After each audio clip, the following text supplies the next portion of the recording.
got some CO2 cylinders for paintball guns that apparently you're supposed to have them tested every 5 years.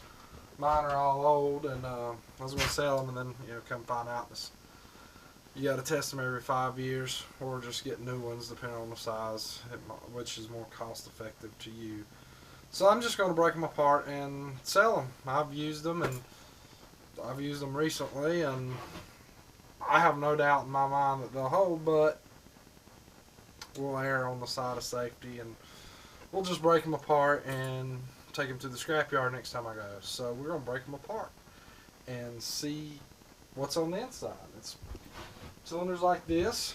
Now, I got some aluminum and steel ones, but I know there's a blow-off valve here in case of overpressure. And then you got this one, aluminum, and this. But now my question is it just threaded and just go right here in the neck of the tank bottle? Or is there a tube that goes all the way down? How thick is this? Let's find out. Alright, I don't have a vise, so I just got my watch wrench here and another little watch wrench, and I've already made sure that this is empty. I don't suppose you'd want to pull this apart if it was full.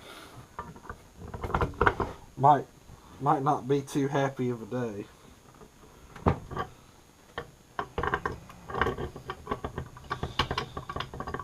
It's definitely requires some force to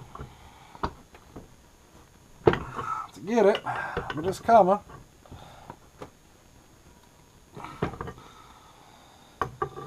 I had already broke it loose before I started this section.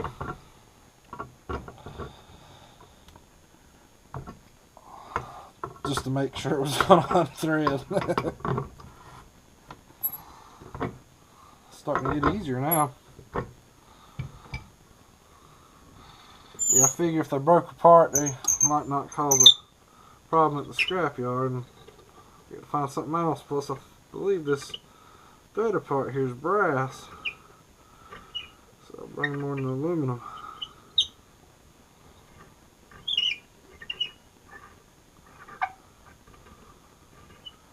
Pretty good size spring in there. It's actually quite long. Well, you'll definitely have plenty of warning before one unthreads on you. Alright. So basically, got a little Allen key screw that goes inside the bottom here. Work that spring for the valve here, and it's got up here on the sides for your airflow, and of course a gasket. So it's a pretty basic valve. That's what I figured. It just set up in here towards the top of the tank, but you never know, might surprise you. So let's see. Get this back out of my little watch wrench here.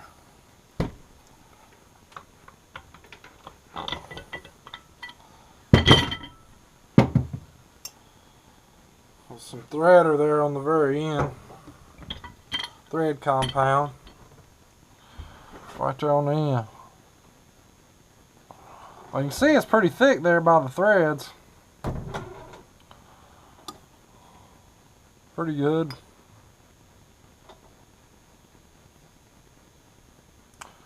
Let's cut it in half.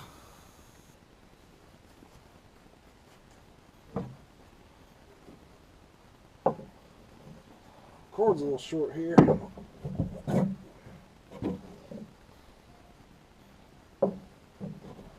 I'm kind of in there.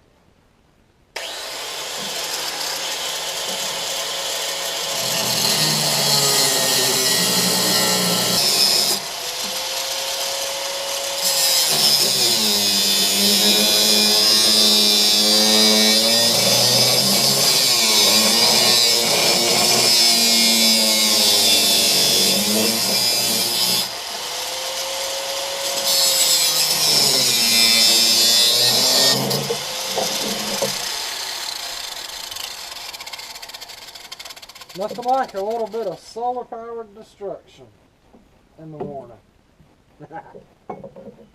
Alright. Goodbye.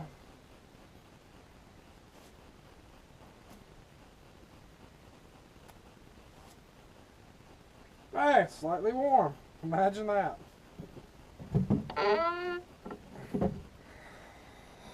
Alright. See if I can get a good look at this thing. It's actually pretty decent. It's a whole lot thicker than I expected, to be honest. Wow. Let's go on a tape measure.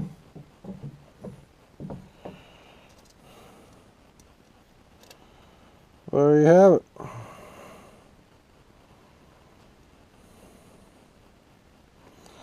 Eighth inch. I'd call it. I could use some calipers, but they're inside the house. And that's way over yonder, and I'm way out here. Pretty clean inside. Yeah, I think, you know, honestly, on these tanks, as clean as it is inside, from what I see on the valve, I don't know what age this is. I've had them all long term, but there's a whole lot of mess on the internet about these things and about how gotta have them tested every 5 years. I didn't realize this, honestly, so just recently. I was just listing them on eBay. I hadn't played paintball in a while. Friends don't really seem to have a time. There's no real sanctioned field around here.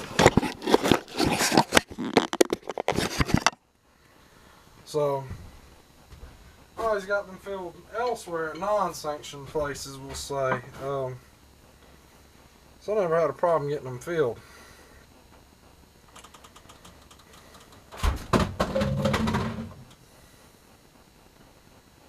But from what I see on the inside, if you take care of your tanks, they're going to last. They've been kept inside. I mean, they've been used. I've had these tanks since I was a teenager. So we're talking more than 20 years old. Well, that ain't that old, but we got a steel tank back there that is. I don't know if you know. Well, some of them I've seen the date code on the bottom, and I'm guessing that's when they expire. On the bottom I got B324 and then 4823. That's the B324 would have been the date code, I think. That might still be good then. Too late now. Ain't worth the shit now. Let's check out a steel tank. For those who are wondering, this was a 12-ounce tank. Now, I think this is actually exempt, but there's a bunch of hoodoo mess on the internet and all kinds of other mess. So, like I said, I just pulled my tanks off eBay, left the guns up, got some other gear to sell, but we'll do that eventually. Like I said, I'm pretty sure this one's exempt because it has DOT and then begins with the letter E, which from what I understand is exempt. Now, I don't know a date code on this, but I do know I've had this one since I was a teenager. This is a 9-ounce tank, so it's slightly smaller, a little tighter diameter, and it's also steel. As you can see, well, there we go. Chrome moly alloy to be exact, but you know, obviously versus that. So either way, it's a different material. So let's see if the olden days did it right. Yeah, this tank's probably 20 plus years old. which is ancient. Not bad for a 20-year-old tank. What you think? Looks pretty good. Oh, I did it wrong. Let's do it that way. It'll make things a little easier on my end. There we go. Oh, this will be fun. The other one was hexed off. This one's round. Hopefully I can handle it with the watch wrench here.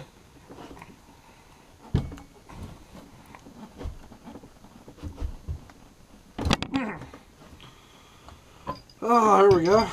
It broke free. Let me triple check.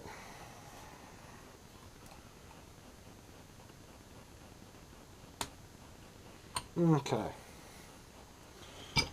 I thought so, but I just wanted to make double sure.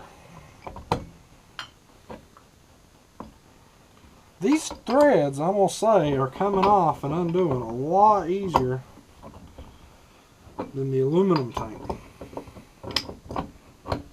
It keeps, yeah, I'm already undoing it. The other one, there's no way. The threads look a lot cleaner. Some differences here. Of course, there's not always more than one way to skin a cat, as y'all know. Similar, the holes are smaller,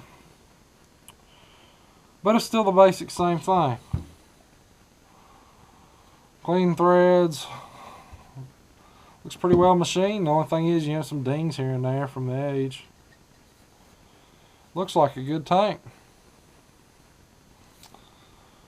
Well, let's make it not a good tank.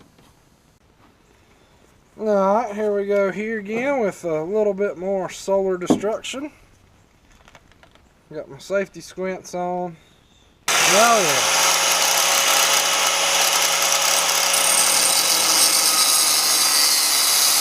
Seeing a lot more sparks on this one.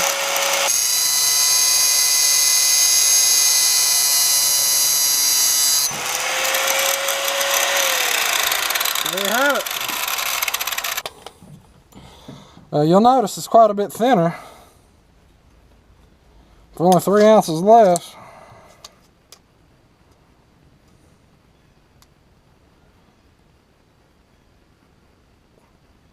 I'm going to call that about a 1/16 of an inch. So it's a lot thinner. But inside, if you can see in there, we'll get some light. There. Pretty good inside. It used to be a good tank. Used to be.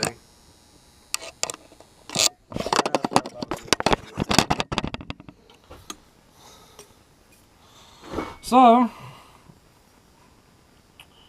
if you've ever wondered what's inside a CO2 tank, now you know. Thanks for watching.